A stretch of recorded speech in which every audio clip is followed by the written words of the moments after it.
క్రీస్తునందున్న ప్రియులకు ప్రేమతో వందనాలు తెలియజేయుచున్నాను. మే నెల 12వ తేదీ 2024. ఈరోజు దేవుడు మనకు చేస్తున్న వాగ్దానం ఏమిటనగా యెషయా గ్రంథము 43వ అధ్యాయము 5వ వచనం. భయపడకుము, నేను నీకు తోడై ఉన్నాను. ఆమెన్. నా ప్రియమైన సహోదరి సహోదరులారా, భయము తల్లిదండ్రులు పిల్లల విషయమై, పిల్లలు ఎగ్జామ్స్ విషయమై, విశ్వాసులు పాపం విషయమై, అనేక సమస్యల విషయమై, అనేక అప్పుల విషయమై, అనేక రకాల ఆర్థికపరమైన ఇబ్బందుల విషయమై, అనేక రోగముల విషయమై, మరికొంతమంది అయితే భవిష్యత్తు విషయమై కూడా భయపడుతూ ఉంటారు. భయము లేని వారు లేరు. ఒకరు ఒక విషయంలో భయపడితే మరొకరు మరొక విషయంలో భయపడుతున్నారు. ఏది ఏమైనా మనమందరము కూడా భయపడుతూనే బ్రతుకుతున్నాం. దేవుణ్ణి నమ్మినప్పటికీ, దేవుని మార్గంలో నడుస్తూ ఉన్నప్పటికీ ఏదో ఒక సందర్భంలో మనం భయపడుతూనే ఉన్నాం. నా ప్రియమైన సహోదరి సహోదరులారా, ఒక విషయం ఆలోచించండి. మనము భయపడటం వల్ల మన సమస్య తీరిపోతుందా?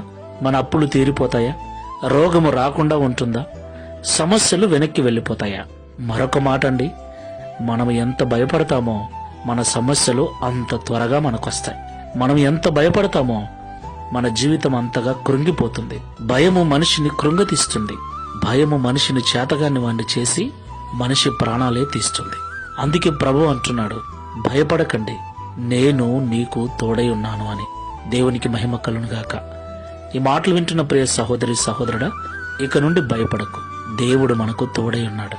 ఆయన మీద భారం వేసి నిర్భయముగా ఈ విశ్వాసపు యాత్రలో ముందుకు వెళ్దాం. ప్రార్థన చేసుకుందాం. కృపా సత్య సంపూర్ణమైన ప్రభువా, మీకు వందనాలు చెల్లిస్తూ ఉన్నాం.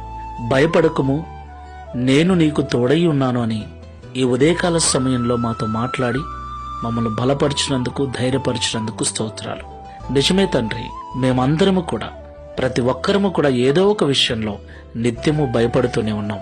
ఈ ప్రార్థనలో ఏకీభిస్తున్న వారిలో ఎవరెవరైతే ఏ విషయమై భయము కలిగి ఉన్నారో, ఆ భయము ద్వారా దిగులు చెందుతూ చింతాక్రాంతులై, వ్యాధులకు గురై, శరీరములో అనారోగ్యం పాలై, కుటుంబముల అసమాధానాన్ని కలిగి ఉన్నారో దయచేసి జ్ఞాపకం చేసుకుని వారి భయానికి కారణమైన పరిస్థితిని చక్కబరిచి భయాలన్నిటిని తొలగించి ధైర్యపరచండి.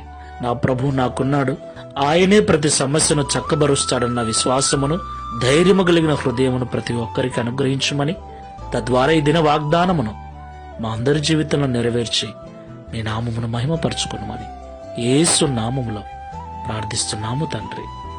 Amen. Praise the Lord. God bless you.